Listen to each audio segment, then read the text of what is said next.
avant de venir pour cette formation, moi j'étais chez moi, j'enseignais en tant que bénévole et je faisais les CD. À genoux, je vous demande pardon. Monsieur le Président Ado, aidez-nous.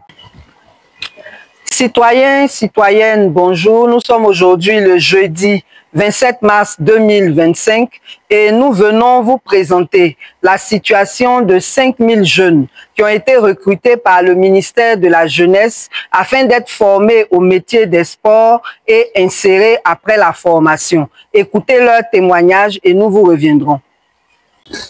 Bonjour à tous, je suis T. Marius, alphabétiseur numérique au lycée technique d'Abidjan. On a été recruté dans le domaine de l'alphabétisation numérique en trois ministères, dans le ministère de la Jeunesse, le ministère de la formation technique et le ministère des sports. Et le lancement du projet a eu lieu le 26 juin 2023 au Parc des sports de Fréjus. C'était le projet des 5000 jeunes au métier des sports. Et la formation a débuté le 13 décembre 2023. Il était convenu qu'on ait une formation de 2 mois et 4 mois de stage. Et après les 4 mois de stage, on allait avoir une insertion. Mais depuis lors, jusqu'à présent, rien. Pas de communication sur l'insertion des jeunes, pas de certificat. Et ce qui nous pousse aujourd'hui à faire cette vidéo, c'est les sorties du ministre Mamadou Touré, qui au lancement du projet avait dit, si ma mémoire est encore bonne, c'est 5000 jeunes qui seront recrutés, c'est 5000 jeunes qui seront formés et aussi c'est 5000 jeunes qui seront insérés. Mais tout récemment, lors d'une émission télévisée sur une chaîne privée que je vais citer ici, le même ministre hier nous disait que ces 5000 jeunes qui allaient être insérés. Je reviens encore suite à la question d'un internaute qui posait la question de savoir est-ce que les 5000 jeunes du métier des sports seront insérés. A eu à dire qu'ils ne seront pas tous insérés. Vraiment, nous sommes déboussolés. Nous sommes perdus. Nous ne savons pas au juste où on va. Parce que en réalité, quand on a lancé le programme, il y a eu tellement de tapage à la télé que nous autres avions cru en ce programme-là. On a concouru parce que c'est un concours de recrutement. On a eu à composer et à la suite des compositions, il y a eu un résultat qui est sorti. Et après cela, ceux qui ont été admis ont fait une visite médicale. Et à la suite de cela, ceux qui ont été retenus sont venus pour venir suivre une formation à Abidjan. Moi, pour mon cas, je viens de l'intérieur. Je n'ai même pas de tuteur à Abidjan. Quand je suis venu pour le projet, j'étais obligé de me chercher un tuteur. Et Dieu a fait grâce, j'ai pu avoir un tuteur jusqu'à Angers. Je payais pratiquement par jour 1200 francs pour pouvoir suivre le cours.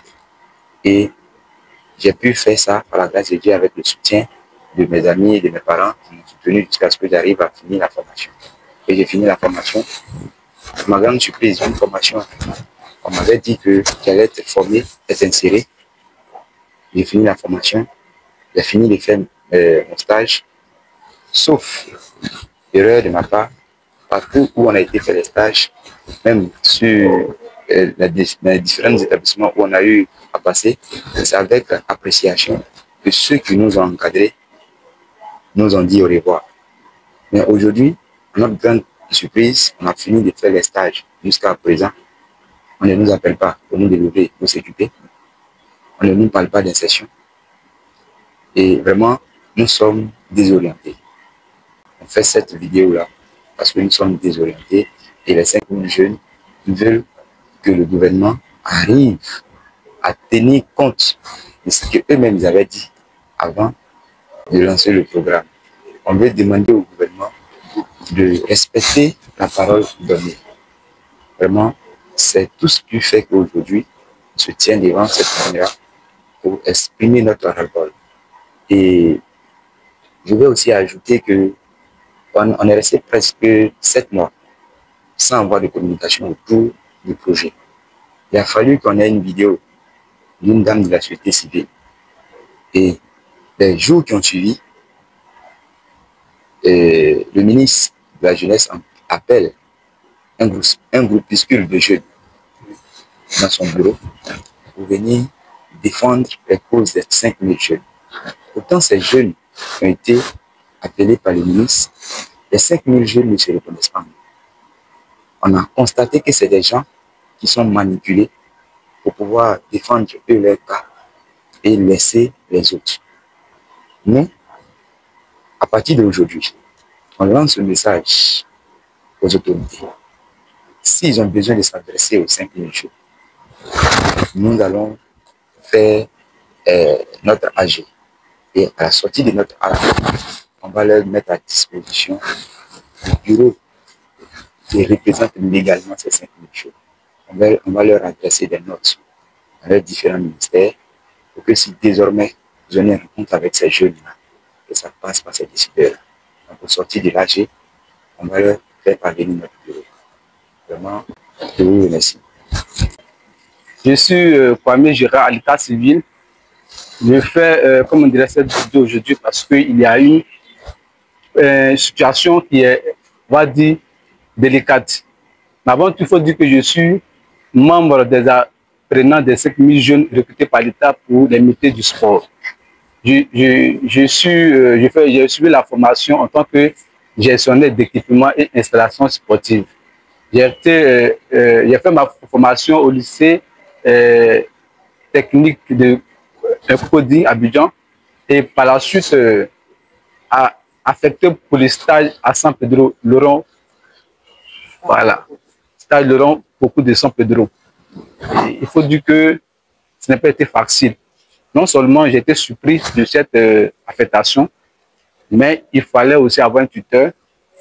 N'ayant pas un tuteur, j'étais obligé encore de m'associer avec des amis pour nous trouver une maison. Et c'est ce qui a été fait. Et San Pedro Abidjan, c'est une distance. Mais par la grâce de Dieu, on a tenu l'effort et on a suivi comme le stage. Aujourd'hui, on va dire, nous sommes là sans suite. Voilà. Nous sommes sans suite. Et lorsqu'on se rend au ministère de la Jeunesse par son intimidé agence emploi jeune, il n'y a pas de suite. Lorsqu'on va à d'AIP, aussi, pas de suite. Nous sommes là pour lancer un cri de cœur au nom de notre gouvernement, en particulier le ministère de la Jeunesse, qui pilote même, on va dire, ce projet. Parce que si j'ai une belle mémoire, l'État a décaissé, on va dire, 4 milliards pour un projet-là. Aujourd'hui, où nous en sommes, c'est une grande inquiétude. Nous sommes inquiets parce que on a tout abandonné. On a tout abandonné. J'ai tout abandonné pour ce projet parce que je me suis dit quoi? Ce qui vient de l'État est encore rassuré, c'est garanti. J'ai tout abandonné et pendant lors même de mon entretien, je me rappelle bien, m'a posé la question, est-ce que si aujourd'hui l'État m'affecte, peu importe le lieu, est-ce que je vais oublier, même si je fais une activité, est-ce que je vais abandonner cette activité-là pour y aller? J'ai répondu oui, effectivement, je vais abandonner. Et effectivement, c'est ce que j'ai fait. J'ai abandonné pour aujourd'hui me retrouver là, pour encore empirer ma situation. Au moins, la situation d'autres fois encore était mieux. Parce que là, moi, je faisais quelque chose. J'avais un petit métier qui me permettait de pouvoir survivre. Mais ayant déjà laissé, parce que j'ai eu l'assurance et la garantie de l'État, aujourd'hui, c'est tout un désespoir. Je pense que le désespoir ne doit pas venir normalement de notre État, parce que l'État, on va dire, est l'espoir de la société. Et pourquoi en particulier aussi de la jeunesse, mais c'est cet État, notre institution, sinon que notre ministère-là, qui aujourd'hui nous plonge dans le désespoir, nous plonge dans l'amertume, nous plonge on va dans toutes ces difficultés, dans toutes ces souffrances-là. Et j'ai été même écœuré, voilà, d'entendre, on va dire, le ministère de la Jeunesse sur une chaîne de télévision que j'étais le nom lors du lancement national de la foi de l'emploi. Il a dit que 2500 jeunes ont été insérés et bien évidemment des métiers du sport ont été insérés. je vais dire simplement à l'opinion publique, à mes frères, à mes frères ivoiriens, à mes soeurs ivoiriens et même à mes parents, que leur fils ne se reconnaît pas dans les dits du ministère. Parce que moi-même, je suis un témoignage et un témoin palpable. J'ai été formé, j'ai tous mes papiers. J'ai reçu la fiche d'admissibilité. J'ai reçu, on va dire, l'assurance. J'ai reçu, on va dire, l'attestation de formation. Je suis là. Je ne suis pas inséré quelque part. Je ne suis pas inséré quelque part. Donc, lorsque le ministère dit qu'il y a eu une session de 2500 jeunes, ben, moi, je vais savoir de quels jeunes il s'agit. Il s'agit de qui? Parce que où nous sommes arrivés, on ne doit plus, on va dire, dire de compte vérité. Je m'excuse, mais j'aimerais dire à notre gouvernement, à notre ministère, de ne pas dire des comptes vérité. La jeunesse a mis leur espoir en vous. En retour, vous devez tenir votre promesse pour la plus grande joie, on va dire, de la jeunesse. Parce que vous avez promis l'emploi à la jeunesse. C'est pourquoi vous avez lancé ce projet-là. On ne doit pas être jeté comme ça. Nos parents ont cru en nous. Nos parents, aujourd'hui, nous demandent à quand nos affectations. Et cette question-là, moi, je viens pour vous la poser, vous, le ministre de la Jeunesse, M. Touré Mamadou. À quand mon affectation, à quand mon insertion? Je me nomme Tafé Cyril, jeune recruté au métier du sport, précisément dans le métier de stadier. Voilà. Lors du lancement, ça a été dit 5000 jeunes recrutés, 5000 jeunes insérés. Et je fais partie de ces 5000 jeunes-là. J'ai suivi ma formation au stade Laurent Pokou de San Pedro. J'ai fait ma formation théorique ainsi que ma formation pratique. Et depuis lors, j'ai fini ma formation en juin 2024. Jusqu'à aujourd'hui, je suis sans nouvelles de ce projet. Raison pour laquelle je me tiens devant vous aujourd'hui pour vraiment exprimer mon désespoir. Parce que à travers les dits de notre ministre, M. Touré Mamadou, qui, lors de son intervention, a précisé que parmi les 5000 jeunes, 2500 ont été insérés à travers des stages. Bon, ce français, je n'ai pas compris beaucoup. Je ne sais pas si vous avez été insérés pour des emplois ou bien c'est pour des stages. Mais en tant que moi, jeune recruteur, je n'ai pas encore eu d'emploi à ce projet. Raison pour laquelle je me tiens devant vous aujourd'hui pour vraiment dire au ministre de tenir parole. Ils ont dit qu'ils le fassent. Je me nomme Nguessan Donald. Je viens pour faire ce témoignage par rapport à la formation au métier des jeunes. Il faut dire que j'ai fait la formation à Bengourou sur le compte des secouristes. Et là-bas, on a eu beaucoup de difficultés. Il y avait d'abord le matériel qui n'a même pas été livré, où des courriers ont été adressés, le matériel n'a pas été livré. Et même aussi les primes. On a fini de faire la pratique. Et c'est 3 mois après que les primes sont arrivées. Alors on était obligé de se mettre en 3, 4 pour pouvoir louer des maisons. Et même parmi nous, il y a des personnes qui sont tombées malades. Et moi-même précisément, je suis tombé gravement malade. Alors la formation qui devait débuter du 13 décembre jusqu'à fin juin, c'est le 29 avril qu'une assurance, et voici bien l'assurance ici, une assurance vient. Et au niveau de l'assurance, on se rend compte que cette assurance ne peut même pas nous couvrir. Et on prend cette assurance, on va dans les hôpitaux, on va dans les CHU, et on nous dit que l'assurance ne peut pas nous couvrir. Et moi, personnellement, j'étais gravement malade, mais j'étais obligé de venir à la formation, faire la formation. Et après la formation, on s'en rend compte aujourd'hui que nous sommes tous désillusionnés, parce qu'on ne sait plus à qui se fier. Et même dans les quartiers, tout le monde nous prend vraiment pour des personnes qui mentent, pour des personnes qui ne disent pas la vérité. Or, nous avons abandonné plusieurs choses. Moi, j'ai abandonné ma famille, j'ai abandonné mes enfants, tout le monde. Et même au retour de la formation, parce que je devais 3 mois de loyer, je n'arrivais plus à payer, j'étais obligé de libérer la maison. Tout ça, on a fait tous ces sacrifices. Et même en pleine formation, où les primes n'arrivaient pas, on était obligé de se mettre comme ça en place pour aller manger des mangues. On mettait des mangues dans les sachets. Pouvoir manger, ce n'est que manger à midi, manger aussi le soir. Et vraiment, on a vécu tous ces galères-là à Bengourou.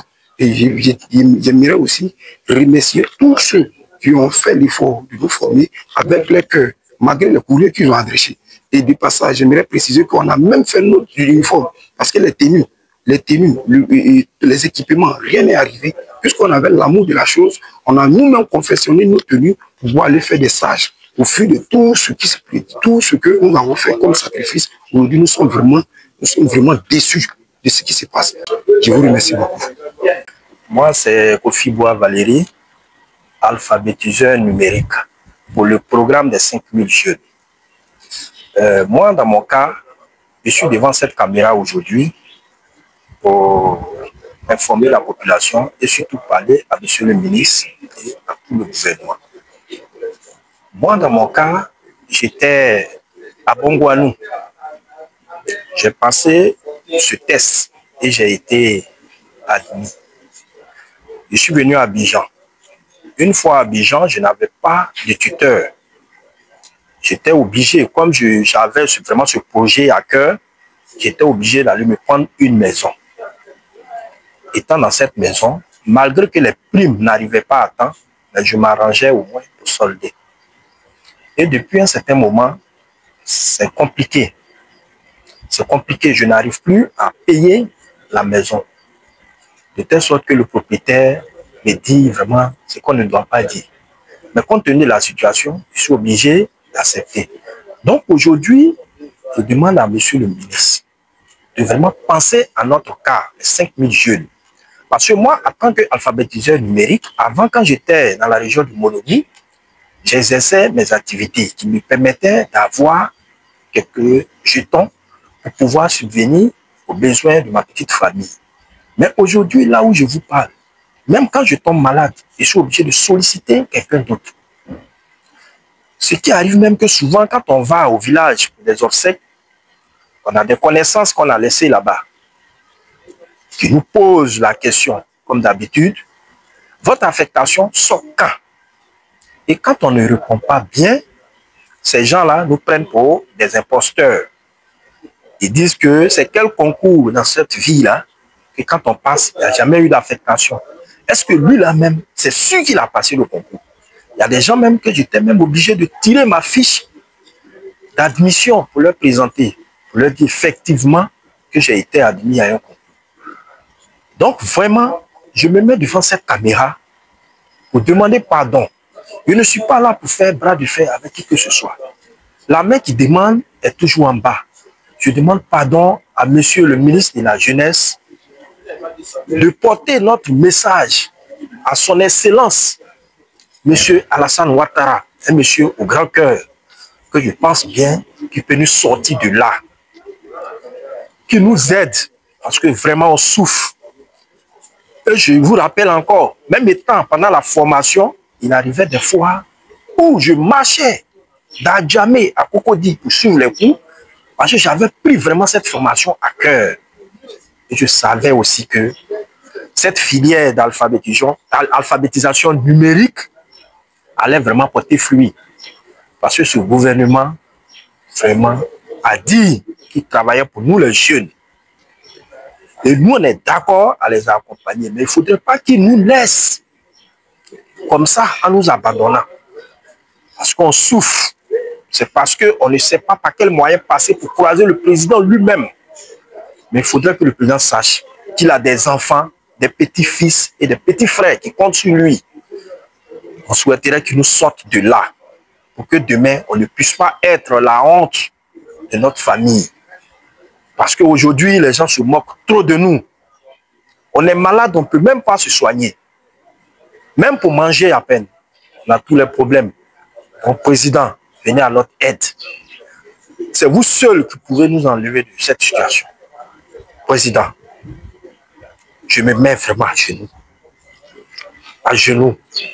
Je vous demande pardon. Monsieur le Président, aidez-nous. Nous vous serons très reconnaissants. C'est dans le cadre des 5000 jeunes qui ont été formés dans les métiers du sport que moi je suis présent ce matin. Je me nomme Ouattara Nyelebe. Voilà, pour cette formation, moi j'ai été obligé de quitter Diawala, qui fait frontière Côte d'Ivoire-Mali, pour partir à Odéné, pour faire la formation théorique. Et après Odéné, je suis venu à Abidjan. À Abidjan, je ne connaissais personne. J'étais obligé de louer une maison que je paye chaque fin du mois, même jusqu'à présent, je paye cette maison-là. Donc, lors de la formation, on nous avait promis, comment dire, une insertion et des diplômes. Mais jusque-là, il n'y a rien. Donc, nous ne savons pas quoi faire actuellement. Avant de venir pour cette formation, moi, j'étais chez moi, j'enseignais en tant que bénévole et je faisais les CD, c'est-à-dire je donnais les cours à domicile. J'ai dû laisser tout ça et puis je suis venu. Voilà, aujourd'hui, on a fini la formation. Nous sommes là. Nous ne savons pas quoi faire et nous avons tout laissé là-bas. On ne sait même pas si on doit se retourner pour aller. Qu'est-ce qu'on va dire à la famille? On a fait une formation, on a composé, on est rentré pour faire une formation. Aujourd'hui, on ne sait pas ce qui se passe. Donc vraiment, nous lançons un appel au ministre de bien vouloir nous aider. Moi, c'est Sanogo Issouf. Je fais partie des 5000 jeunes recrutés au métier des sports. Aujourd'hui, je suis là pour interpeller le ministre et le gouvernement de Côte d'Ivoire par rapport au métier des sports. Aujourd'hui, la situation devient compliquée parce que tous nous savons les matériels qui peuvent faire une salle de sport et le coût de ces matériels-là. Aujourd'hui, quand le ministre nous demande de nous mettre ensemble pour aller à l'entrepreneuriat, ça devient compliqué parce que d'abord, nous n'avons même pas fait de bons cours d'entrepreneuriat. C'est un peu compliqué. Nous n'avons même pas encore réussi à nous occuper pour dire qu'on va aller peut-être se présenter dans certaines entreprises privées pour avoir des cours.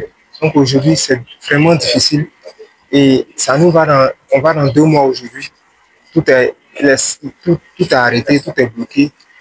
On ne sait pas où on va. Et quand on vient nous dire encore qu'on ne serait pas inséré, vraiment c'est difficile. On lance d'autres recrutements comme la foire. Il y a des métiers dont nous avons fait, qu'on a lancé. Aujourd'hui, nous, on nous dit qu'on ne serait pas inséré. Or, pourtant, on pourrait nous mettre dans ces métiers-là qu'on a lancés à la foire. Mais aujourd'hui, nous, on nous demande de nous mettre en entrepreneuriat. Aujourd'hui, nous avons un sérieux problème au niveau de l'insertion parce que le ministre nous a fait croire que tous nous ne serons pas insérés et que la majorité des personnes qui ont fait ce métier-là aujourd'hui ne seront pas insérés. Vraiment, c'est un peu difficile pour nous parce que cette situation nous a vraiment choqués parce qu'au début même de ce projet-là, ça a été dit que tous les 5000 jeunes qui seront recrutés seront formés et seront insérés. Aujourd'hui, on nous dit encore que tous ne seront pas insérés. Et maintenant, à la dernière minute, nous, on nous fait savoir que la plus grande partie de ces 5000-là ne seront pas insérés. Puisque aujourd'hui, nous sommes à 2500. 2500. Près de 2500 ont même abandonné le projet à cause de l'incertitude. Aujourd'hui, nous autres, là encore, nous sommes dans l'incertitude. On nous fait savoir que non, le projet va continuer toujours, ça va, pourtant nous voyons que vraiment c'est difficile. Il y a plein de personnes qui ont fait ce projet-là, qui sont dans le dur aujourd'hui, qui sont dans une mauvaise posture aujourd'hui. On s'est déplacé pour aller suivre la formation dans toute la Côte d'Ivoire. Aujourd'hui, nous sommes là. Les parents nous demandent comment va le projet, pourquoi on ne nous a pas insérés, pourquoi vous ne travaillez pas.